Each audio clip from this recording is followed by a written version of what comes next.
आ रही है 400 पार आ रही है। 400 पार आ रही है। हाँ, मोदी सरकार। बीजेपी क्या ऐसा काम किया आप? बीजेपी किस विभाग में कौन सा काम राहुल गांधी। ठीक। राहुल गांधी वाला को भी बुला लीजिए, उससे पूछिए कि राहुल गांधी की दो खूबियां केवल बता दे। नहीं, आप खूबियां बता दो, दो खूबियां, खाली गांधी खानदान को छोड़ करके उसमें एक उपलब्धि बता दो तो उसको मानेंगे कि हाँ वो राजतंत्र के लिए बना हुआ है। देखिए, नेचुरली मोदी सरकार ही आएगा, मोदी गवर्नमेंट ही फिर से आएगा। उन्होंने हर डिपार्टमेंट को बहुत बखूबी और तो अच्छा काम किया है। चाहे वो आप किसी भी विभाग में देखें, चाहे वो रोड विभाग में नितिन गडकरी जी का तो काम, उसका तो मंत्री हैं, उसका तो आप देख सकते हैं कोई ऐसा जगह नहीं है जहां उन्होंने रोड हो, फ्लाईओवर हो, कोई डिपार्टमेंट ऐसा छोड़ा नहीं। हर जगह का हम लोग देखिए मार्केटिंग फील्ड से है, हर जगह हम घूमते हैं, है ना, चाहे वो बिहार हो, झारखंड हो। मैं तो खुद झारखंड से हूँ, रांची से हूँ। आप किसी भी जगह जाइए, जो रोड का स्ट्रक्चर आज से 10 साल पहले था, आज देखिए रोड, हम लोग अपने गाड़ी से बाई कार भी रांची आ जाते हैं। तो अब मोदी को हम लोग इस बार फिर से देखना चाहेंगे। रोड हो, आप देखिए सुलभ शौचालय का, आज तक कोई भी ऐसा नेता कभी को इतना सोचा नहीं था, हर घर शौचालय के प्रति। देखिए, चाहे वो अब थोड़ी देर पहले एक मेरे भाई साहब बात कर रहे थे, हमारा डिफेंस मिनिस्टर को सिक्योरिटी जो भी था, बुलेट प्रूफ जैकेट हो चाहे राफेल हो, हर तरह से लैस दिया, मजबूती दिया। तो ये सब तो हम लोग कभी कांग्रेस में सुने ही नहीं। घोटाला छोड़ करके आज तक हम लोग तो कुछ सुने ही नहीं।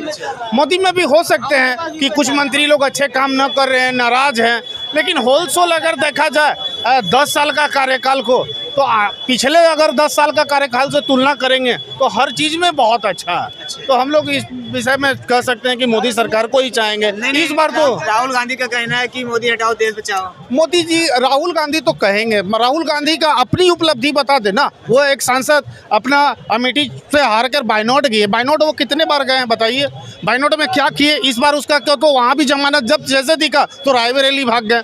बताइए वहाँ पे वो क्या करेंगे, उसकी कोई उपलब्धि। कल रैली निकाले थे कि अगर 400 रुपए में सिलेंडर होगा तभी सिलेंडर भराएंगे, नहीं सिलेंडर नहीं भराएंगे। सिलेंडर देखिए, सिलेंडर का जो आप रेट का पैमाना अगर माप हो ना, तो लास्ट 10 साल में जितना हिसाब से बढ़ना चाहिए उस हिसाब से तो कुछ भी नहीं बढ़ा। 8 भी लगभग 850 रुपये का हिसाब है। पहले भी जब कांग्रेस छोड़ के गया था, हमको याद है उस समय भी 950 रुपये का है। सो कहाँ बढ़ाइए?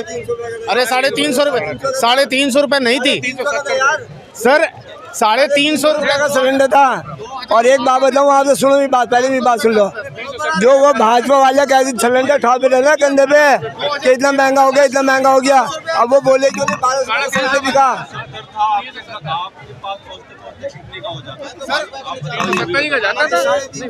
सर आपकी एक दिन की इनकम कितनी है सर? तुम्हारा जो तेल था, तेल की क्या भाव था और बता दो तुम्हें। मैं 2 चीज पूछना चाहूंगा भाई साहब से, भाई साहब से आपसे 2 पूछना चाहूंगा। भाई साहब, आप हमको एक चीज बताइए, आपकी एक दिन की इनकम कितनी है?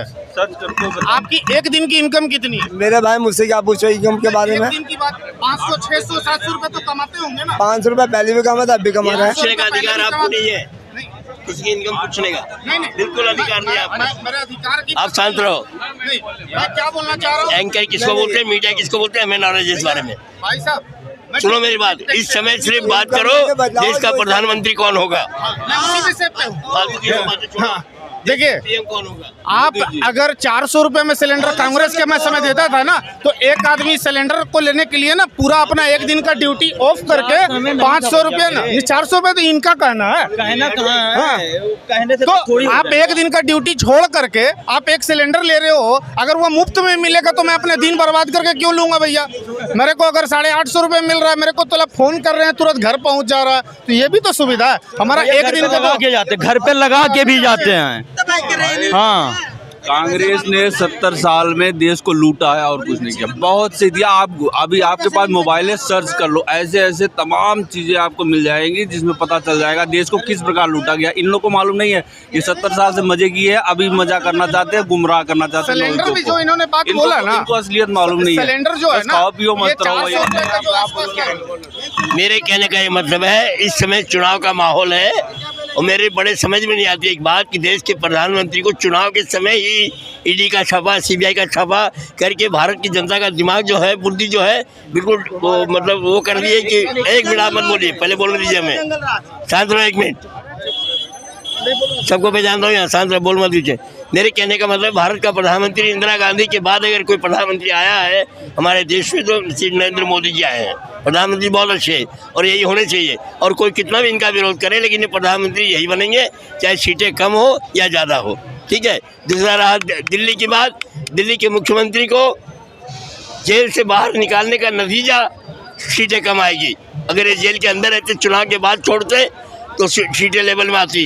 इनको बाहर निकाल करके पब्लिक, भारत की जनता, दिल्ली की जनता का जो प्रेम है वो केजरीवाल की तरफ बढ़ गया है, और हो सकता है 7 सीटों में 2 सीट बीजेपी, 2 सीट कांग्रेस और बाकी आम पार्टी वाला ले जाएगा 100। मतलब 2 सीट बीजेपी, 2 सीट कांग्रेस और 3 सीट आम आदमी। तो भैया जब तुम्हें इतना ही भरोसा था तो तुम्हें 7 सीटें पर लड़ना चाहिए, और ये बाहर आने से मोदी जी को कोई फर्क नहीं पड़ा है।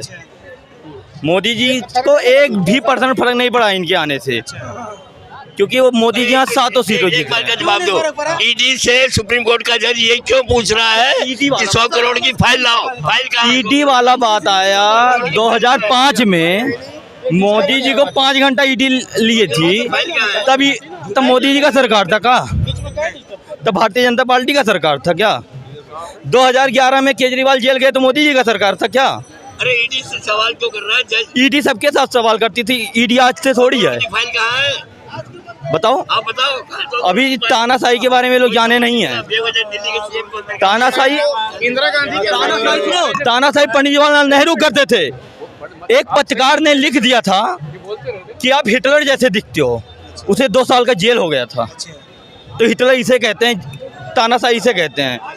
अगर तानाशाही होता ना तो कोर्ट ऐसे नहीं छोड़ देता केजरीवाल को। वो तो 1-2 तारीख के लिए छोड़े, उसके बाद फिर तो भैया तो यही तो भारत की लोकतंत्र की वो है कि बताओ, कोई कोर्ट अपना खुद कहती है अगर तुम सीएम ना होते तो हम तुम्हें छोड़ते ही नहीं। कोर्ट तो ये कहती है तुम एक सीएम हो, जनता के दिए गए चुने गए हो, तो इसलिए तुम्हें छोड़ रहे हैं, और कोई कारण नहीं है। वैसे मोदी जी को इनका फर्क नहीं पड़ना है हमारे हिसाब से। तो बीजेपी की सरकार आ रही है, बीजेपी की प्रधानमंत्री नरेंद्र मोदी बनेगा, लेकिन 400 की जगह 200 सीटें रह जाएगी। सीटें इतना, अरे अब प्रधानमंत्री भी बनेगा। हम इनके तरह 2 मुखी काम नहीं करते हैं, इनके तरह हम 2 मुखी काम नहीं करते हैं कि इनके दल में कूद जाएं। मोदी जी 400 के पार आ रहे हैं। हाँ, 400 प्लस में आएंगे। हाँ, उसमें कोई दो राय नहीं है, चाहे जितना जोर लगा ले फिर भी जो है। आप बताओ ना, विपक्ष में कौन है? कोई एक चेहरा बताओ कि डायरेक्ट वो प्रधानमंत्री के लिए खड़ा है, तो आप किसके बल पे आप कह सकते हैं कि हाँ वो बनेगा? कोई एक बताओ।